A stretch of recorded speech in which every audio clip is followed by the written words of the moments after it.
This year happens to be the first year of Linaro's second decade. So I thought it would be an opportune time for us to be able to reflect together a little bit, just in terms of what's happened over the last 10 years and what's in store for us as a community together as we look forward to the next 10 years together. So Linaro got its start back in 2010. And first off, I just want to offer my heartfelt congratulations, because when you think about what's happened over the last 10 years, it's really been a remarkable growth story. Back in 2010, there were about 6.1 billion ARM processors shipped per year. And as Linaro was formed in 2010 with the goal to grow the ARM ecosystem, we can see that it's widely succeeded in this task. Since then, we have grown the ecosystem to last year, where we were shipping over 25 billion ARM processors per year. This is an amazing amount of growth. We're also very happy here at Huawei that we were able to experience most of that growth together with Linaro, having joined the community back in 2012. But as amazing as this growth has been over the last decade, as we look forward to what's going to be happening next, one of the key things that's happened is that we've already saturated the global mobile phone market, and there's not much room left for growth in this space. In fact, if you look over the next 5 years, the number of global mobile subscribers is only projected to grow by about 3%. And also, if you look at the total number of mobile connections in the world today, this already exceeds the entire global person population. And so there's very little room left for Linaro and the ARM ecosystem to grow from a mobile device standpoint. So as we think about what's next from a Linaro and from an ARM ecosystem standpoint, where is that next decade of growth going to come from as we work together? I think there's 3 opportunities that we can focus on over the next decade. The first one is around IoT. The second one is around cloud. And then wrapping everything together, I believe that open source is going to be an important accelerator in terms of how do we take a look at where the next decade of growth is going to come from in terms of the ARM ecosystem. So let me start to walk through these different scenarios together. First, let's start off with IoT. Now, one of the key things about the IoT market is that this continues to grow at a very, very fast rate. In fact, if you look over the last 5 years, projecting into the next 5 years into the future, we can see that this is growing at an exponential rate. The number of devices per person is roughly doubling every 5 years. And this is not just in terms of number of devices, but also in terms of the types of devices that this is quickly increasing per person. Whereas when we started with Linaro and the ecosystem previously, we maybe had a phone and a laptop together. As we look forward, we're seeing all sorts of different devices just in the consumer space, whether you have watches, whether you have televisions, whether you have connected cars, and so on. The number of devices that everyone is going to be engaging with is going to grow significantly. But there's a big challenge in terms of how all this comes together. Because as we start to increase the number of devices that each person carries, we're going to run into a challenge of how do these different devices work together? And if we want to see this ecosystem continue to grow, we've got to reduce a lot of the friction that comes about with having all these devices that a person has to worry about. If a person has to deal with 10 plus different devices as we go forward, and each one of them is a totally different disconnected experience from the other device that he's dealing with, then that's going to place a limit in terms of the number of devices that each person can practically deal with. So if we really want to unlock this IoT opportunity in terms of where are all these different growth in terms of ARM CPUs and the Linaro ecosystem going to come from, we've really got to solve this challenge of how do we start to bring a fully connected, interoperable ecosystem across the IoT space together. So in order for us to do that, we've got to solve a number of fundamental issues from the IoT and device space. First off, we can see that these different devices are very fragmented and they don't work together well. In fact, they're often working with different technologies, different operating systems, different ecosystems, different development platforms, and so on. This in terms fragments the number of ecosystems that each device has. It's one thing to be able to write applications for a phone when you've got billions and billions of these devices out there. But when you fragment this out into different watches, different earphones, different televisions, all from different manufacturers across different silos, the application ecosystems across this is incredibly fragmented and small. And it's not just the fact that the device ecosystems are fragmented, but you've got a bunch of different tools and you've got a bunch of different development platforms and understandings that are also very fragmented. And furthermore, these devices just intrinsically don't work together very well, in terms of how do they share data, how do they communicate, how do they cooperate together. This entire ecosystem is extremely fragmented right now. And so we've got to be able to make all these things come together in a very differentiated way. In order to address this, we really have to get to a world where you can just write one single application that can start to work across all these different applications together. And furthermore, the devices also have to be able to come together and interoperate very cohesively without any sort of barriers or friction between them. This in turn will enable a unified ecosystem because you can now start to bring all these different devices together. As people grow the number of devices that they work with, it will all fit together cohesively. And from a developer standpoint, that means I can just think about writing to one environment and everything is going to work together. And so now I can really take advantage of this ecosystem from an application and from an ecosystem. And perhaps most importantly, we've got to make sure that all these devices interoperate together in a very secure and in a very simple way. That means they've got to be able to share data, they've got to be able to synchronize together, and it's all got to be super, super simple. So in order to be able to move towards this new world of how do we start to bring the IoT ecosystem together as a meaningful growth opportunity, one of the things that we've been working on here at Huawei is a new operating system with a single distributed architecture to be able to integrate all these different IoT devices together. And this operating system is our OPENHARMONY operating system. Our OPENHARMONY operating system has a few key elements that is really focused on this fragmented IoT device ecosystem. The first thing that OPENHARMONY provides is a distributed design so that everything that OPENHARMONY does is designed to work across multiple different devices and multiple different hardware environments, all with a distributed set of capabilities. So a single operating system working across different devices with distributed data, with distributed scheduling, and in terms of how all these things together can form a distributed resource pool. This starts to bring together all the different devices to be able to cooperate together. The second thing that OPENHARMONY does is it solves that security and privacy problem. Today, when you have a whole bunch of different devices, they all have to be able to share their data into the cloud and synchronize in the cloud in terms of how they work together. This is both very inefficient. Your devices may be just a meter or so apart from each other, but if they've got to be able to round trip through the cloud, that introduces a lot of unnecessary latency. Furthermore, it's also not the best security and privacy, if all your data is held in a central cloud somewhere. Your devices should be able to be distributed so that they can just interoperate together in a very decentralized fashion. And this is something else that OPENHARMONY very much focuses on.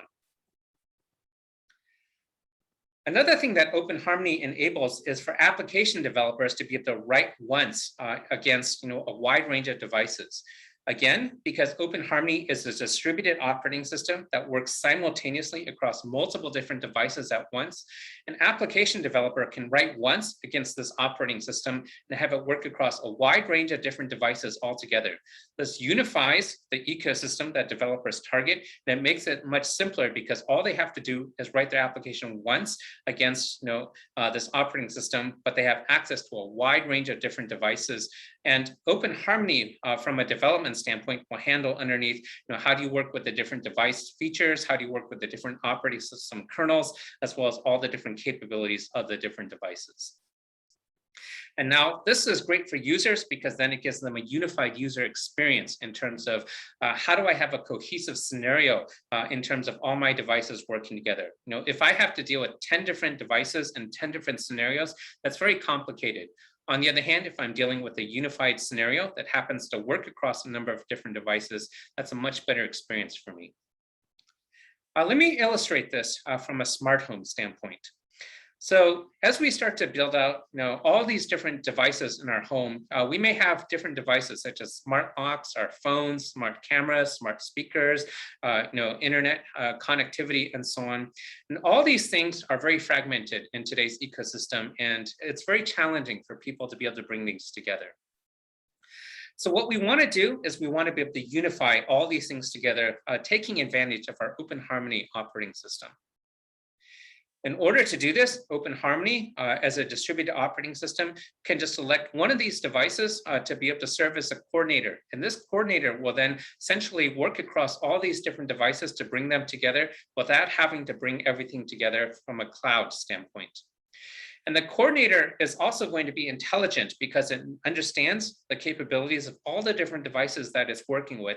And so everything can work very intelligently together in terms of how do they address the overall scenario in terms of your home. When you get home, what are all the things that should happen? When you move into a different room, or when you want to start a different activity, how the different devices come together. In order to do that, what OpenHarmony is able to do is it's able to pool all these different device capabilities into something like a super device. And so now we can think about a scenario where the camera doesn't come from your smartphone because your smart camera in your home is a much better camera. The smart speakers in your home are a much better audio device than the speakers that happen to be on your laptop and so on. And so OpenHarmony is able to distribute all the different scenarios across the different devices across your home and dynamically interact with them as you go from scenario to scenario. So this is the overall goal that we're trying to bring together with OpenHarmony, and we think this will really unlock the potential for how we can start to grow this IoT device ecosystem together. Now, we've already started to cooperate with Linaro around OpenHarmony, and Linaro is providing some very, very important capabilities, especially around how do we do a lot of the decentralized testing infrastructure, how do we do the CI, and how do we start to bring all the different hardware devices together in the open source community so that we can start to verify and start to prove out the interoperability of OpenHarmony onto all the different kinds of form factors, hardware manufacturers, and environments that we need to go across. Linaro is uniquely suited to be able to work with us across this because it's already sitting in the center of the ARM ecosystem. And so now as we extend this ARM ecosystem very strongly into this distributed IoT space with OpenHarmony, Linaro and OpenHarmony as a community, we're working together side by side in terms of bringing all this together. And we're very grateful for Linaro's support as we work together on this. And so as we build out the IoT ecosystem together, we're really looking forward to working with consumers, with all the different manufacturers that come across all these different hardware devices, as well as all the content creators, the people building the applications that work across all these different scenarios. And we welcome you to join us in this community, both in Linaro as well as the broader OpenHarmony ecosystem. But we really feel that this is going to be one of the significant growth opportunities in the next decade for where we're going to see Linaro as well as the ARM ecosystem really accelerate from a growth standpoint. So that's from an IoT standpoint. The second growth opportunity, as I mentioned, is really around the cloud space. And if we're seeing exponential growth from an IoT standpoint, we're arguably seeing an even faster growth rate over the next 10 years from an ARM cloud and data center standpoint. In fact, as we take a look over the next 10 years, the ARM server revenue is projected to grow by about 20 times over the next 10 years. This is a massive, massive growth opportunity as we take a look at how do we bring ARM into the cloud data center. But if we want to achieve this kind of growth and this new opportunity for ARM and Linaro to be able to penetrate very deeply and very strongly into the cloud data center, there's a lot of work that we have to do together to make this happen. So the first thing that we need to do is we've got to be able to build out, the entire software ecosystem and cloud services ecosystem that already exists in other platforms such as x86 in terms of how do we bring all these compute capabilities that everyone needs to take advantage and now make it available on top of the Linaro and the ARM ecosystem. For example, on the left-hand side, this is a very typical software stack that you see in the cloud. On top of your hardware, you've got your operating system, you've got your cloud-native infrastructure, you've got your database, your middleware, your applications. And within each of these capabilities, here on the right, I'm just listing a number of the top open source projects that we see across each one of these categories. And you can see that there's a huge amount of open source projects. The names here are probably very familiar to most of you here because everyone is working across these. The problem, though, is that as you take a look at all these open source projects, their support for ARM is very sporadic. And in many cases, it's not very mature at all. If we want to be able to grow the cloud ecosystem for ARM, we have to go ahead and take all this different open source software that is so fundamental for our cloud computing and our data center architectures and bring them over to be first-class platforms for how do we bring computing onto the ARM platform. Now, in order to do all this work, we can think about three different kinds of communities that all need to come together. The first one is around users. The second one is around who are the contributors in open source that will bring this to ARM. And the third are the different open source communities themselves. And they all have a different set of needs as well as challenges in terms of how do we bring these things onto the ARM ecosystem together. So first off, as we think about from a user's standpoint, if I'm a user and I want to be able to consume a cloud services from an ARM standpoint, there's a bunch of different challenges for me today. How do I know what software is available across ARM architectures? For the software that I want to use, maybe it's available, but I don't know what version is available on top of ARM. And even if I know what version is available, now how's it going to perform? How's it going to run? Are there any best practices in terms of how do I take advantage of ARM using this software versus other architectures? And finally, what are some of the issues that I may run into onto this platform that I haven't encountered before? These are all the things that people expect to know when they run on top of other platforms. And this information is largely not available or very difficult to find from an ARM standpoint. Similarly, if I'm looking to contribute into open source as a developer, I've got to figure out who are the other developers working on these projects? Where do they come from? This is not easy to figure out. What are some of the previous work that's already been done so that I don't have to repeat what other people are working on and I can take advantage of it? What's the attitude about different software as in terms of its applicability onto ARM? As we take a look at cloud, one of the challenges, but also opportunities, is we can do things net new. So how do we take advantage of all this? And similarly, as a developer, I also need to know what are the issues that are happening with the software from an ARM standpoint, both because I need to avoid it, but perhaps even more importantly, because I have the opportunity to fix it in open source. And finally, what's the roadmap in terms of this open source project for ARM? This is a very simple thing that everyone needs from an open source standpoint, but it's very difficult to find this information for ARM architectures right now. And finally, just as we think about the overall open source communities, again, it's very difficult to get the overall status in terms of what's happening across the projects. Within the different open source communities, what software are they working on? Who are the users that they are focused on? And what is their activities in terms of identifying the work that's going to happen? And not just that is going to happen from a development standpoint, but how's it going to be maintained? As we all know, in open source, we've got to be able to have a very strong set of community efforts, both to build software, but also to be able to maintain it for the long term. And finally, what are the resources that are available from a community standpoint? Do we actually have ARM hardware available or cloud resources? Do we have CI/CD infrastructure? Do we have documentation resources for ARM and so on? Are we resourced enough to be able to support the open source community across ARM? All these things are very difficult to identify. And so this is one of the things that we at Huawei have been thinking about. How do we start to enable the open source community from a cloud standpoint to be able to address a lot of these challenges?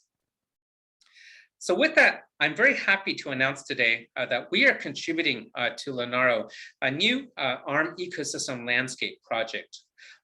This is going to be contributed to Linaro for taking over, as well as from a branding and from an ongoing maintenance standpoint with the full support of Huawei. Now at Huawei, we have already built out overall landscape documenting for over 100 different open source projects across a number of different categories that you can all see here. And we built out a lot of information in terms of all those different issues I showed you. How are we going to find out all this information about what is available from an overall ARM ecosystem? For example, just drilling here into the Apache Hadoop project, we can see some of the project information, but more importantly, we've documented what ARM architecture is supported. What are the use cases that are supported? Who's working on this? What is the roadmap? What are the work items happening specific to the ARM ecosystem? And so what this landscape will provide people is a centralized location to be able to come and find out all the projects that are currently available, what is the current status, and what is needed to be done, and how do I actually download the software. So we'll finally have a centralized location to be able to address a lot of these issues that I mentioned before. And so we expect that this will be a significant accelerator for how do we bring together the ARM ecosystem from a cloud and data center standpoint. We welcome you very much to come and help us contribute. Our goal is to grow the number of projects that we bring into this landscape, as well as to deepen the amount of information that's available for each project, and to do this within the Linaro community. Now, another thing that we've been very much focused on from a cloud and data center standpoint at Huawei is around the enablement of the ARM processors itself. And as we know, this is where the operating system really becomes a key enabler of the ARM hardware as it supports all these different cloud services. Now, Huawei, we open sourced and contributed this OPENEULER Linux operating system. And one of the things that we have been really excited about is the ecosystem growth of OPENEULER, because OPENEULER is optimized specifically to take advantage of ARM hardware. And since we open source this, we have actually seen more than 9 different commercial vendors all build commercial offerings on top of this OPENEULER operating system. So you can see these 9 vendors here on the right, and together these commercial vendors have over 150,000 different deployments across their different customers. So we've seen very, very fast growth and adoption and commercial utilization of OPENEULER onto ARM hardware, and this is very exciting. But in order to support OPENEULER to be able to advance how ARM can continue to be able to grow from a cloud and data center standpoint, we also need to enable a lot of the open source infrastructure behind the build systems and the creation systems for OPENEULER. So we all know, the Lava tools here in terms of how do we start to build out from a continuous standpoint, the operating systems. And this is what we use at OPENEULER. And yes, we also know, Lava is very instrumental in terms of how do we do a lot of the kernel functional tests from a Linux standpoint. Now, one of the key contributions that we have made is that we have extended Lava to be able to do not just functional tests from an operating system standpoint, but at the same time to also be able to do performance tests. And so this is very important because as we start to build out the ARM ecosystem for cloud data centers, we want to make sure that we can support not just functional testing, but performance testing, so that as people run the cloud workloads onto Linux, onto the ARM platform, they have the best-in-class experience in terms of how these workloads run. The Linux operating system is critically important, and so we are working very hard to be able to support how Linux is able to be able to run on top of ARM, to be able to support all these different cloud and data center workloads.